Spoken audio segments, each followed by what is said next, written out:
নমস্কার, একালের রান্নাঘরে সকলকে স্বাগত জানাই। আজকে আমি পেঁয়াজ কলির একটি দুর্দান্ত স্বাদের রেসিপি নিয়ে হাজির হয়ে গেছি। সেটি হলো পেঁয়াজ কলির চচ্চড়ি। এই চচ্চড়ি ভাত, রুটি, লুচি, পরোটা এই সব কিছুর সঙ্গে খেতে অসাধারণ লাগবে। তাহলে রেসিপিটি দেখতে থাকুন। রেসিপিটি ভালো লাগলে একটা লাইক করবেন আর আমার চ্যানেলটিকে সাবস্ক্রাইব করবেন।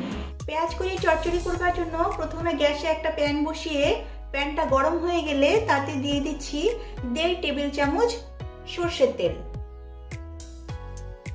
এবারে তেলটা একটু গরম করে নেব। তেল গরম হয়ে গেছে, এবারে দিয়ে দিচ্ছি 1/2 চামচ কালো জিরে ফোড়ন, দিচ্ছি একটা শুকনো লঙ্কা ফোড়ন। এবারে ফোড়নটা একটু ভেজে নেব। ফোড়ন ভেজে নিয়েছি, এবারে দিচ্ছি একটা পেঁয়াজ। পেঁয়াজটা কুচিয়ে নিয়েছি, এবার পেঁয়াজটা দিয়ে দিচ্ছি। পেঁয়াজটা একটু নেড়েচেড়ে নিচ্ছি। পেঁয়াজ ভেজে নিয়েছি, এবারে দিয়ে দিচ্ছি 1/2 চামচ আদা বাটা, 1/2 চামচ রসুন বাটা। এবারে পেঁয়াজ, আদা, রসুন একটু ভেজে নেব যাতে করে আদা রসুনের কাঁচা গন্ধটা চলে যায়। আদা রসুন একটু ভেজে নিয়েছি, এবারে দিচ্ছি একটা আলু। এই আলুটাকে আমি লম্বা লম্বা করে কেটে নিয়েছি, আলুটা দিয়ে দিচ্ছি। এবারে আলুটা একটু ভেজে নেব। 2 মিনিটের মতো আলু ভেজে নিলাম। এবারে এতে দিয়ে দিচ্ছি ফুলকপি। আমি এখানে একটা ছোট সাইজের ফুলকপি ছোট ছোট করে কেটে নিয়েছি, ফুলকপি দিয়ে দিচ্ছি। এবারে আলু আর ফুলকপি আরেকটু ভেজে নেব। 2 মিনিটের মতো আলু আর ফুলকপি ভেজে নিয়েছি। এবারে দিচ্ছি পেঁয়াজ কলি। আমি এখানে 200 গ্রাম পেঁয়াজ কলি নিয়েছি আর পেঁয়াজ কলিটাকে লম্বা লম্বা করে কেটে নিয়েছি। এবারে পেঁয়াজ কলি দিয়ে দিচ্ছি। এবারে দিচ্ছি ক্যাপসিকাম। এই ক্যাপসিকামটা লম্বা লম্বা করে কেটে নিয়েছি, এখানে অর্ধেকটা ক্যাপসিকাম নিয়েছি। এবারে এই ক্যাপসিকাম দিয়ে দিচ্ছি। দিচ্ছি একটা টমেটো। এই টমেটোটাকে লম্বা লম্বা করে সরু সরু করে কেটে নিয়েছি, টমেটোটা দিয়ে দিচ্ছি। এই টমেটোটা অবশ্যই দেবেন, কারণ এই টমেটোটা এই রান্নার স্বাদ অনেক গুণ বাড়িয়ে দেবে। এবারে দিচ্ছি স্বাদ মতো লবণ,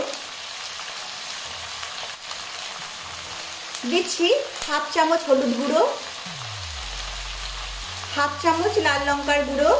ঝালটা অবশ্য আপনারা আপনাদের পছন্দ মতো দেবেন। এবারে এই সমস্ত সবজি ভালোভাবে ভেজে নেব। মিনিট 3-4 ধরে আমি এই সমস্ত সবজিগুলোকে ভালোভাবে ভেজে নিয়েছি। এই সমস্ত সবজিগুলোকে নরম করবার জন্য আমি 4-5 মিনিটের জন্য ঢাকা দিয়ে রান্না করে নেব। এই সময় গ্যাসের ফ্লেমটা লো টু মিডিয়াম করে রাখতে হবে। 5 মিনিট পর ঢাকনাটা তুলছি।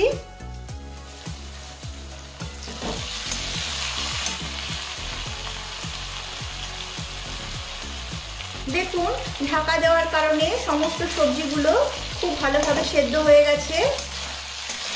এবারে দিচ্ছি 2টো চেরা কাঁচা লঙ্কা।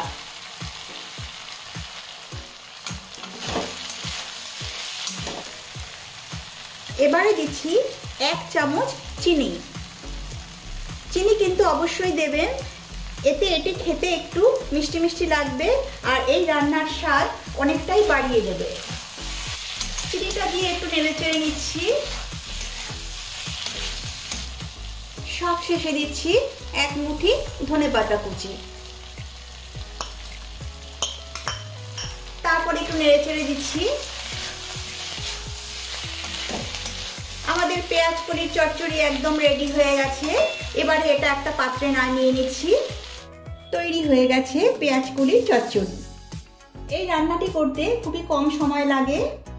আপনারাও এই রেসিপিটি ঘরে একবার ট্রাই করুন। আশা করি সকলেরই ভালো লাগবে। ভালো লাগলে রেসিপিটি লাইক করবেন আর আমার চ্যানেলটিকে সাবস্ক্রাইব করবেন। নমস্কার।